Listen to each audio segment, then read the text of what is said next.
12. Team 12 have not picked this map yet at all. They've played it versus Tempo Storm and Heroes Hearth, and they lost both. But I'm guessing there's probably some sort of game afoot now for Team 12, having chosen this map, never chosen it before, and taking us there after getting a win over Team Freedom. Volskaya changes on this map are not live. So obviously there's a different priority to the way people are playing this around the Protector and things like that, but I think they might got a few tricks up their sleeve. They had some early last time they were on here. Oh yes. Like I said, they haven't picked it before. They've only had it picked against them. They lost versus Tempo and Heroes Hearth there, and yet are still willing to go there after getting one victory, a victory that was necessary. And because they're down 2 games, every victory is necessary at this point for Team 12.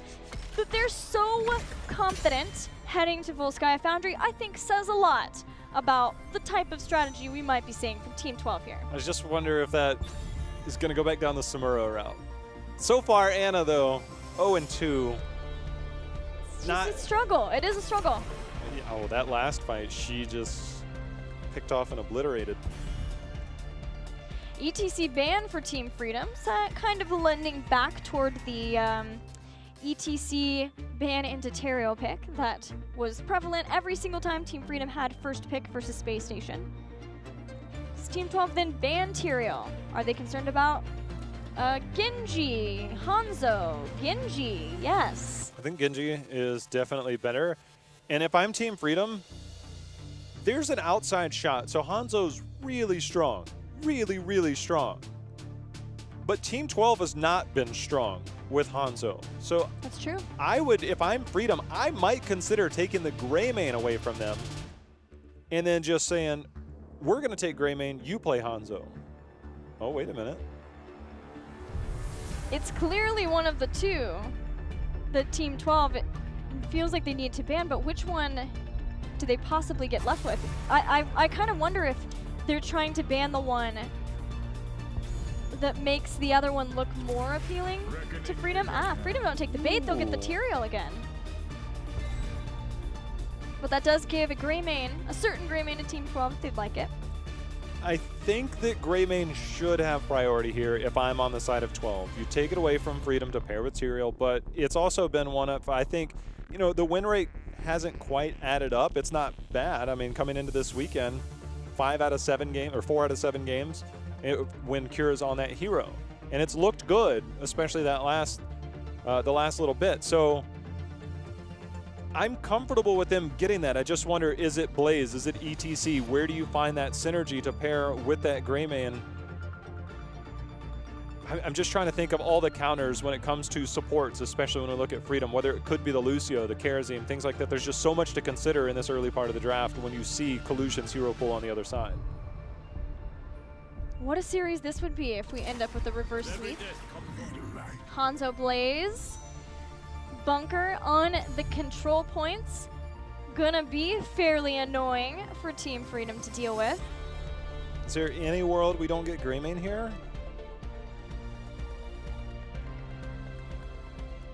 Five heroes. Lutano's played 5 heroes. If you take away Zeratul and Tychus, who he's played 1 each of, Greymane, Hanzo, Genji. Every game. Yes. Hanzo there, Genji there in the ban. So my answer is, it's not very likely. What would you like to see with it, though? Greymane Uther? You more know, of a, I know you talk about sustainability, more sustainy type support.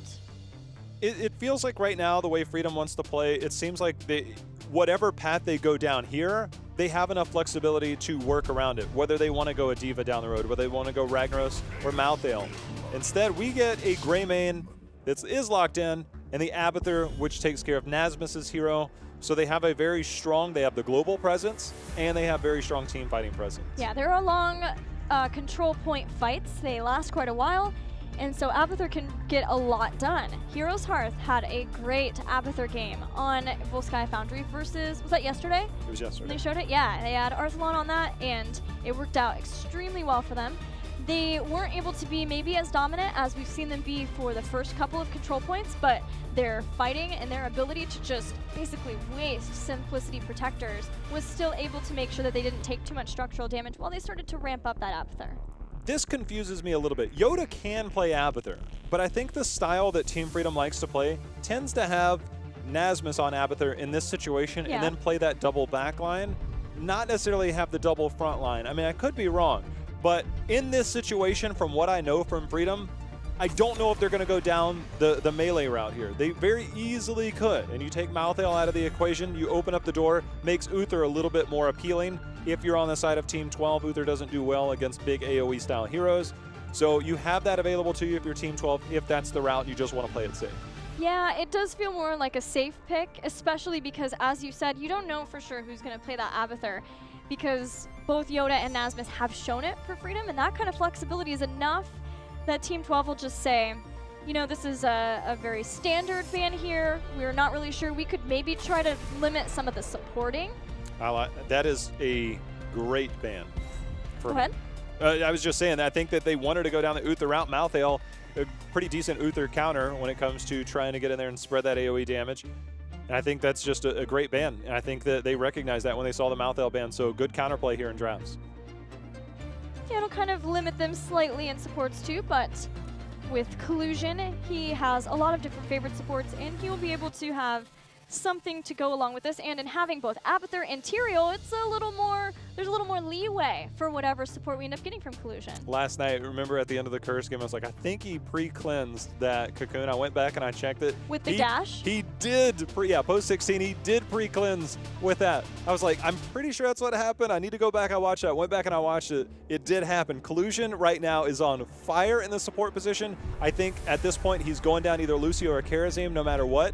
When it comes to this, they both have great sustain, both have good survivability in different fashions. I think Lucio may be higher priority, but it's going to depend on what comes out here from Team 12. Both of his play with those two. Well, Buds will say no Karazima at least. And Bud's very aggressive Karazim too. Adds a lot of kills to the team's repertoire, and he can be some of the follow-up to go along after the Dragon's Era from Hanzo. Try to get those kills. But that probably leads more to Lucio. We've already seen a great Lucio play with the Stitches earlier from Team Freedom. But you're right. Collusion's Karazim, it's pretty good. Hand and mouth movements and all. I do wonder if there's an outside spot that we might get either Malfurion or Stukov. Lucio definitely seems probable. It gives you multiple shielding opportunities. It gives you good dive, good mobility, and incredible sustain. With the amount of melee, however, on the other side, that's why I think maybe a Stukov, maybe a Malfurion comes out here. Malfurion has the sustain. Stukov, post level 4, has the sustain once you get one good spread. So there are some good support options for Collusion right now. It's been a while since we've had a Leoric. And there is Collusion's Lucio. Let's talk Leoric, because he was pretty popular for the solo laner by the end, or at the start of part 1, and then faded out quite a bit. He was getting a lot of trait value, but perhaps too much trait value. Saw a lot of deaths on Leoric's, and as a result, he had a pretty low win rate. A lot of Leoric players getting caught out in lane. And granted, if you're going to sacrifice someone, he's the one to sacrifice in team fights, but still, team's having a lot of trouble with him, so they've kind of let him go. But here, it's another person who can get that Abathur symbiote to get that into position. In fact, really everybody can be a symbiote target, which is very synergistic and cool to see from Freedom. Final pick for Team 12. It's not going to be that solo laner. It'll be something else in the back line to go along with the Hanzo. Probably for Dameski. What are you thinking here? Falstad. Falstad gives you the global to deal with potential Abathur. It allows you to get to and from. I mean, generally, you'll have more than enough room. You know where everything's going to be. You can plan accordingly, get the pushes. The one thing that Falstad does that Abathur can't do as well, especially when you go into more of a team fight-oriented build, is that Falstad, you get the camps. When it comes time to the middle and the bottom for the control points, you can use those camps to push. Falstad can do that without the threat of somebody keeping him there. Leoric, obviously, depending on what he goes, He can kind of maybe double soak, but Falstad can help get a push. It's a small thing, right? But the fact that you have the global to deal with potential Abathur pushes so you don't give up too much, you don't find yourself too far behind in the soak department, the Falstad pickup makes a lot of sense. Now Hanzo has quite a lot of survivability when you start thinking about a double Greymane diving in on top of him. Falstad, it's a little scarier. He does have his barrel roll, but he is left to possibly needing to be the person who receives the palm. And with 2 warriors, they can kind of be more focused on him. They're also going to have the bunker, which should help a lot with that too. Let's get into the game. Let's get into Full Sky Foundry and see if Team 12 can take us all the way to Game 5. I almost wondered if we might see something other than Iron Fist, maybe go into Transcendence, maybe even go down the Insight build that we've seen Akaface make really good use out of because you're going to need Sustain. It also opens up the door. You have Greymane, most likely Earth ally, but you could always go into the other ally to get the extra heals. Different options, but sticking with Iron Fist, we'll see what the change-up, if there is a change-up at 4 is. For Abathur, there has been a lot of flexing in Abathur builds as of late, especially into more of the regenerative microbes, persistent carapace for shielding. Here we're seeing more of the standard symbiote build. Likely we'll see this followed up with adrenal overload, but making sure that you have the increased range of the spike burst from pressurized glands and the cooldown reduction. It pairs really well with a lot of these abilities. You know, you look at it maybe envenomed spikes later on. Of course, Soma transference too to give even more cross supporting.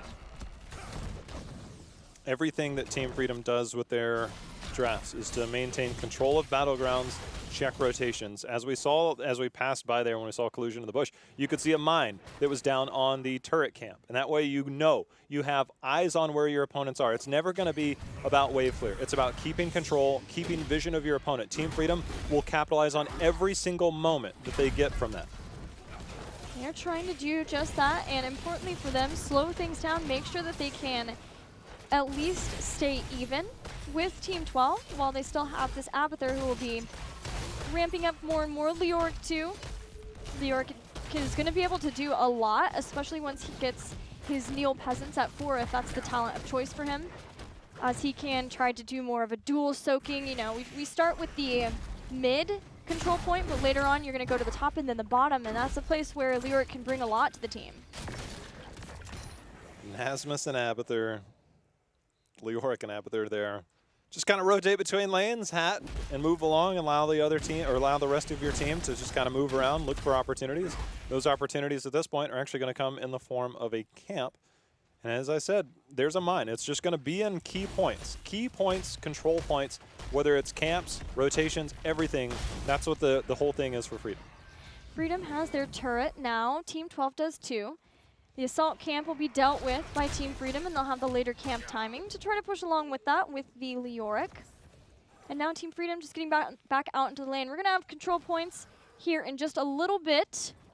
Looking at some of the talents that we have, we've got Hammer Gains to try to help out with Falstad's self-sustain, and just the normal auto attack build that we see from him.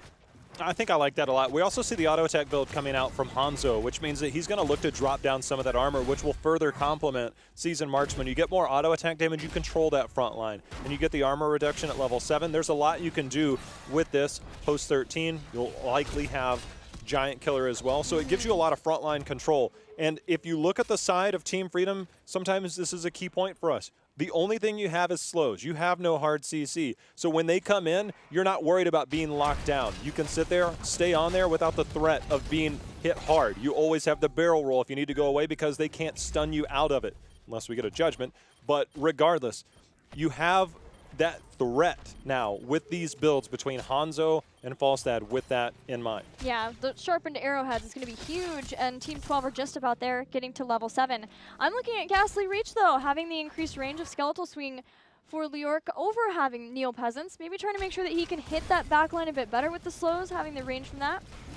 We'll see what he chooses to do with it at the moment, Nasmus under some pressure, under some fire from Team 12. The control point has started, and we're at 36% and counting for Team 12 as Team Freedom seem more keen just to try to get some sieging done the good old-fashioned way. Good old-fashioned way a lot with Greymane, so it's pretty much how it works for them. They'll try and find every opportunity that they can. control point, 51% going to be channeled again here by Team 12 as they try and reach that 100% mark to get themselves a protector. They'll have 2 turrets, and I wonder what Team Freedom will want to do with that. If they get onto the point now that they have 7, there's a mule available for Team Freedom. They're going to stick with having that, so that should help mitigate a lot of the damage from this early protector. I'm going to slow this down a little bit, just collusion with some harassment. And there's the first protector of the game, as it's picked up by Team 12 for the siege. Yeah, Team 12 has to 100% keep an eye on the talent choice because of Mule. Every time they commit to a structure, they have to full commit to it, because if they don't get down any structure, whether it's a tower, a gate, or whatever, they have to find ways to fully clear. And if they don't, the Mule picks it back up, and all that struggling that they did for a control point will be all for naught. It's cool to see this change up in Nazmus build, moving more into Willing Vessel. I wonder how much farther we'll even see that go into more of the Drain Hope build, maybe Crushing Hope at 16. But a lot more focus about doing the great damage that he's been doing with that, as the Protector is dealt with, only getting the couple of towers in the gate and keeping that fort nice and healthy for Team Freedom. Abathur Mines, even the boombox was set down there, all vision control all the time. I mean, you can see the boombox just disappearing, the Abathur Mine getting there. Team Freedom, they know what they want to do, and they've got a plan on how to make it work. So far, pretty even game though, Team 12. No kills yet, but we haven't had a lot of action. As the Protectors gain strength as we move along, we'll probably see a lot more contention for the Protectors going forward. Yeah, both teams really want to make sure that they can get to 10. Team 12 did have that early damage that was great for them. They had the control point more than controlled between having Arthas and Blaze. So many slows all the time. But I expect things to change for Freedom once they get to heroic abilities. Once they get the clone, once they get their Sanctification 2 and Sound Barrier to make this a big cross-supporting combination and start to, or get this composition online. Arthas has a big question mark. I was gonna say, there's no way. There's no, this game, this map is way too long to consider. I mean, I guess you can make it a little bit shorter if you can get things going. True. That's what I was gonna say. But you gotta get the Protector either way. Cursed Bullet coming out from Greymane and March of the Black King, so they will have those slows, have that big damage that can possibly counter that front line. We'll see, but Lutano. Ooh, that arrow. Lutano was just sitting in the Frozen Tempest. After using the Cursed Bullet, Justin did take a lot of damage, but not even using the Army of the Dead. The Dragon's Arrow to follow up with that. First blood, 6 minutes, 45 seconds into the game, post 10. And the action, it feels like it's about to start, Jay. It does. It's brewing. You know it's going to happen. This map, as slow as a start as we've had, it's just the first Protector doesn't have as much priority yet. And so Team Freedom willing to play around that, didn't give up a whole lot, but they do find themselves about 3/4 of a level behind Team 12. They're pushing bottom lane, and we've got Team Freedom here pushing mid. Pushing the mid, having that bottom siege for Team 12 will be really nice, looking at the third control point. But at this point, they're still a ways off from that, as we're looking at the top being next. About a level lead for Team 12 as they're working their way towards 13 talent tier and having that in time for the control point so that they can get further siege. Bud's being very aggressive there, trying to even get on that back line. The Cursed Bullet used onto Goku on the front line. Not a lot that you can do underneath the towers the entire time. Dansky making work in that bottom lane. I don't know how much more he can do. He does have Boomerang at level 7, so that gives him incredible wave clear to keep these lanes pushed out. They'll be able to fly in, join his team, but they also get themselves 13 in the process, Gilly. Yeah, that's the thing about Buds on that Karazim is same with when we were talking about, you know, not having a lot of that frontline control of the crowd control. You're just relying on the slows that both Tyrael and Leoric have. You may see a Holy Ground at 13 that'll try to help with that, but Buds can feel a lot more confident being forward and aggressive because of that, because he knows there's not as many stuns and things to lock him down if he goes forward. The small counterplays that I see, you know, they wanted to push bottom. Having Falstad down there, as long as he clears the waves, you can't push in. And then they rotated top. Hanzo sniffed them out. Although Dansky, he's got to be careful. He held on to the barrel roll, knew the boop was coming in. He is just fine, and Team Freedom struggling to find any sort of kill, any sort of success here as they've been ramping up into the mid game. Now they need 13. They're dealing with that bottom lane. This whole time, Team 12 has been keeping Blaze in the top lane. Team Freedom are just doing what they can to contest, and that includes having Leoric on the point to at least push them into overtime. There are so many things that both teams have done so incredibly well. All the small things that have happened to get to this point. Team Freedom controlled a lot. Team 12 has responded accordingly, but Team Freedom, however, bought themselves enough time to get to 13, find themselves on the control point before 100% hit, and now Team 12, they're going to have a pretty neutral game. They do have quite a bit in their arsenal when we talk about the turrets and the healing pulse still.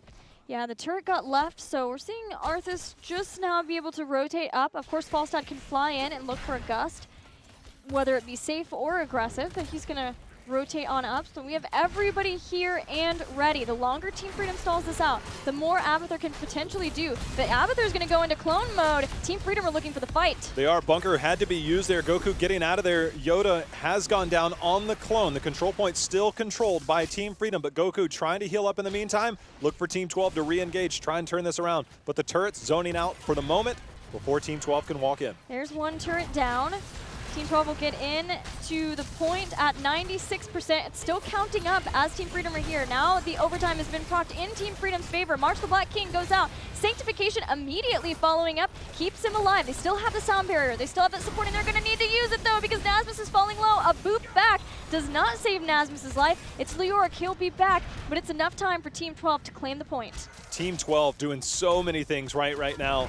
March of the Black King coming in, healing pulse used. You saw two members both moved backwards, making sure that March of the Black King could not get any bit more value. Everything working out in their favor. Team 12 also has split Falstad and Blaze, making sure that everybody in the Protector and beyond is going to be safe. Bud staying way far back. They're going to try and find their advantages elsewhere. This Protector takes a ton of damage as it's forced back, but Team 12 are okay with that. Just pulling away a lot of Team Freedom's resources while Team 12 gets siege and push happening in multiple lanes. They know that this is a longer battleground. Generally, the games tend to go longer. Dansky has avoided for a second time Team Freedom, hoping to get a pick on that Falstad. And the whole time, Blaze has now been in the bottom, pushing that forward. Team 12 are doing a lot to these lanes, but the Mule is keeping Team Freedom in this. It is, and this is actually a scary moment because Goku is going to be caught out here. He's going to try and take the long approach. He does have Bunker available if his team cannot make it down. But the problem that you have if you're Team 12 is you didn't get a fort down in any lane, and Mule is still a thing. You need to use your 16 talent to your advantage and take this fort down. There is no other way that you can say this is a success unless you start taking structures down. And that Triglav Protector is getting ripped up. You have to find a way with 16 to make this happen. Leoric is Wraith walked out to safety. Protector done, and the fort lives. Team 12 still have that 16 advantage, and they are loath to give this up, using the bunker to allow them to shoot out the flamethrowers and slowly bring down this fort. They'll burn it to the ground, and they get a fort off of the Protector, and that gives them almost 2-level lead, about a level and a half. Got to reduce them to cinder. But that's the start. Now they need to make their assault towards the second one. Stretch their lead, use your advantage. Leoric, however, coming into the backside. Justin and team trying to walk away, take care of the mines. I think one of them actually popped on him, but either way, they live for now. Nasmus has the ominous Wraith, which he was using, but at 16, he's going to get a big spike along with that, getting Royal Focus for the cooldown reduction and the increased damage for that Skeletal Swing, which is a little bit more empowered, thanks to the 1 and 4 talents. Collusion getting just punched to death from Buds as Team 12 control the support point.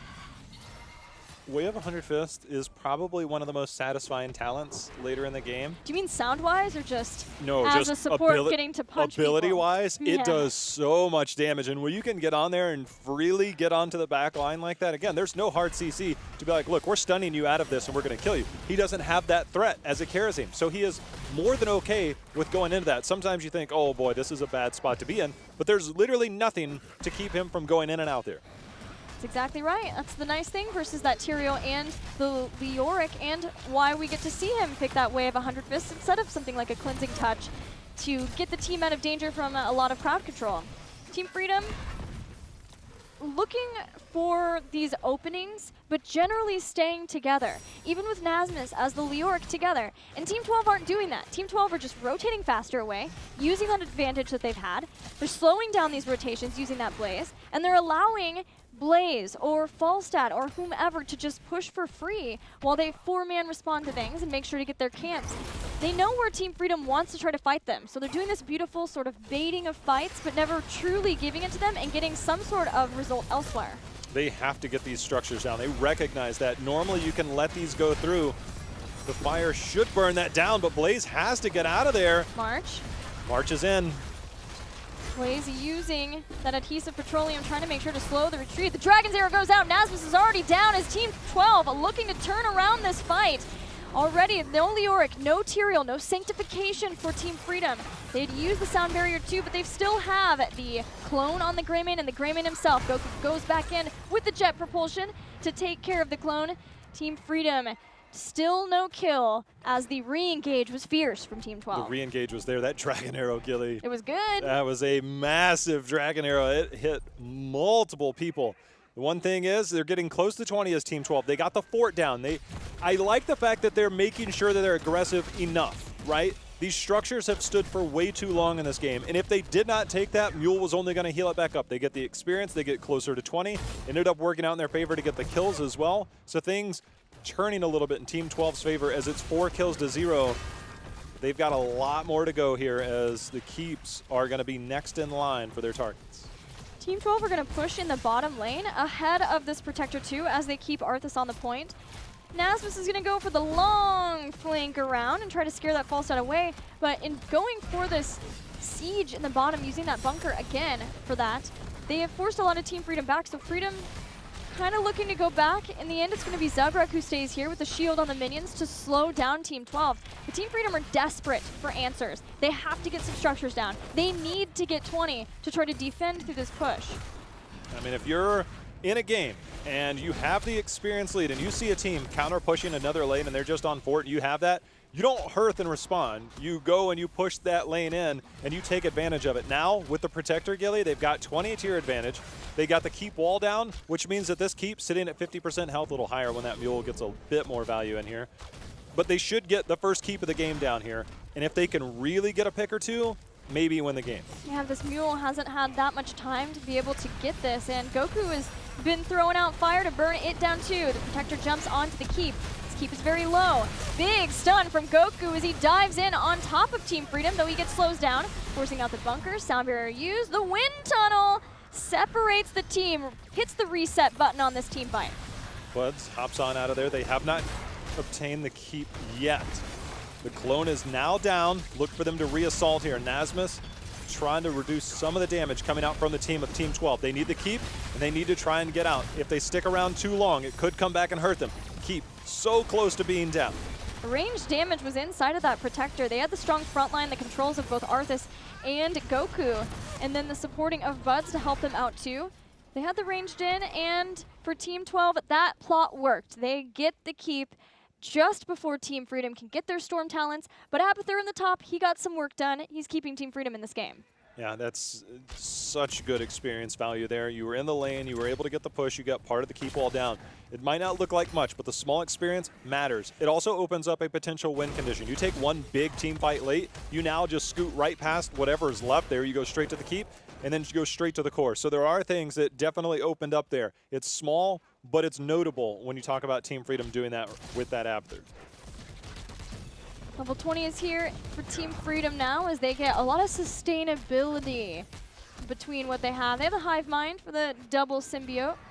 Also the Holy Arena, that's going to give a lot more damage if they can get the Sanctification going for the team. Right now, Team Freedom has sort of been separated out. They've never really been able to just take the fight that they would like to take. In the last big one, Sound Barrier went out, but Tyrael was still killed. There's been times when they've had to march. Nasmus has been fairly low. He dies at the start as well. So if Team Freedom can get on, or start a fight on their terms though, they have a big team fight composition, and they also have this long fighting where they can continue to fight between having the Holy Arena now, that extra duration a second, and of course the Sound Barrier.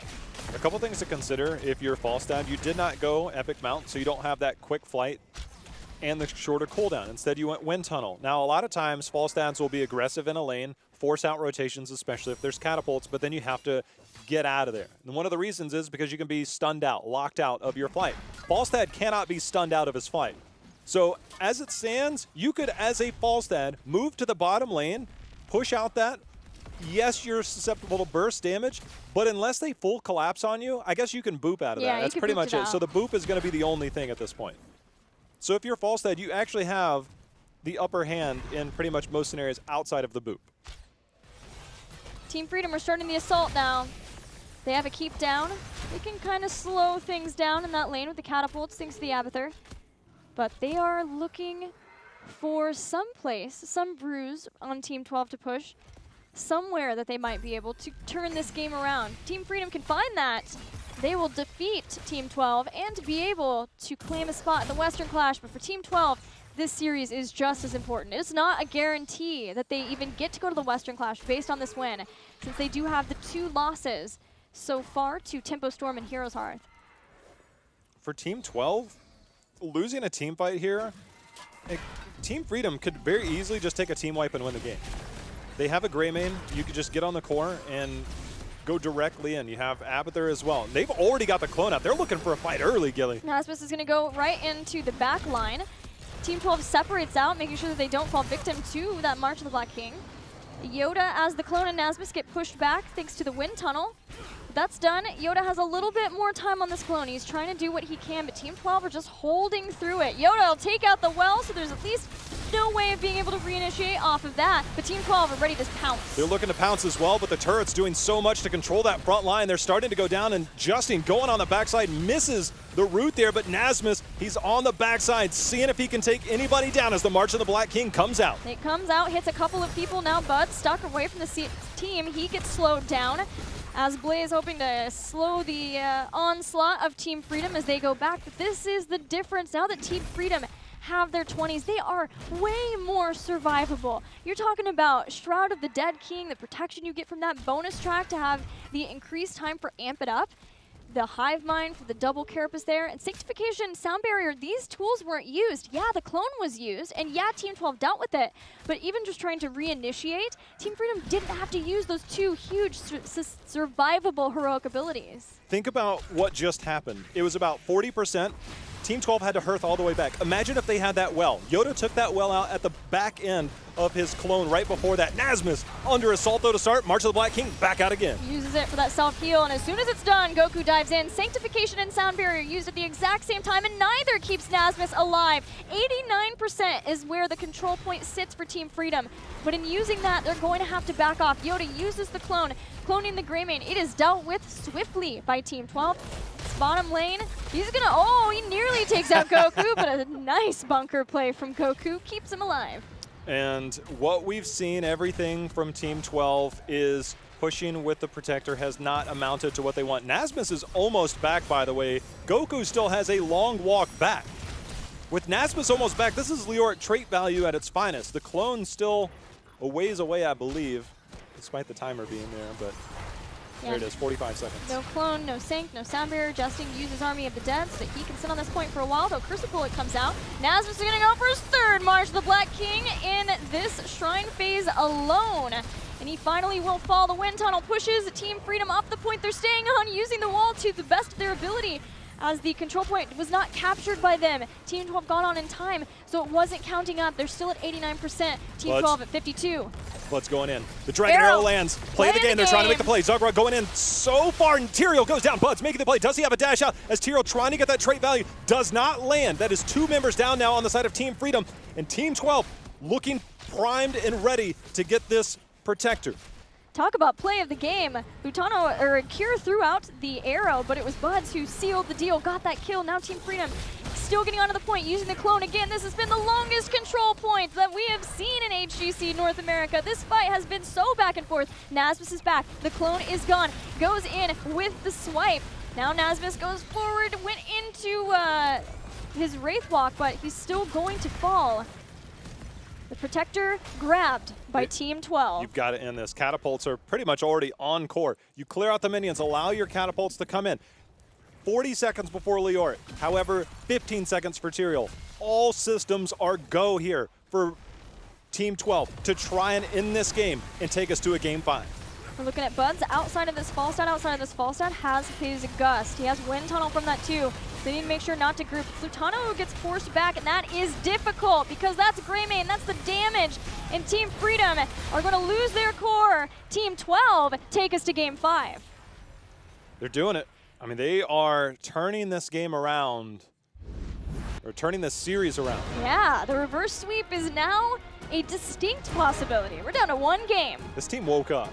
I mean, their first 2 games, somebody forgot to, wake somebody up in time. I don't know what happened, but this team woke up. They had 0 deaths that game, by the way. Tremendous play by Buds. Phenomenal play by Justin and Goku on the front line. Good use of the bunker. Good use of Army of the Dead. They've had all the tools to make a lot of those necessary. But Nasmus on that Leoric gave them fits on that last control point, and Buds finally is like, I've had enough of this. You're going down. He took him down. Then they turned his focus towards Tyrael once they had the advantage. Things turning around here for Team 12. The cycling from Team Freedom was really good with the clone, with Nasmus's Leoric. The one thing I would say that was maybe a problem for Team Freedom was the stacking of Sound Barrier and Sanctification. Yeah. Had they maybe been able to have those not be stacked, and both of them were stacked and Nasmus still died.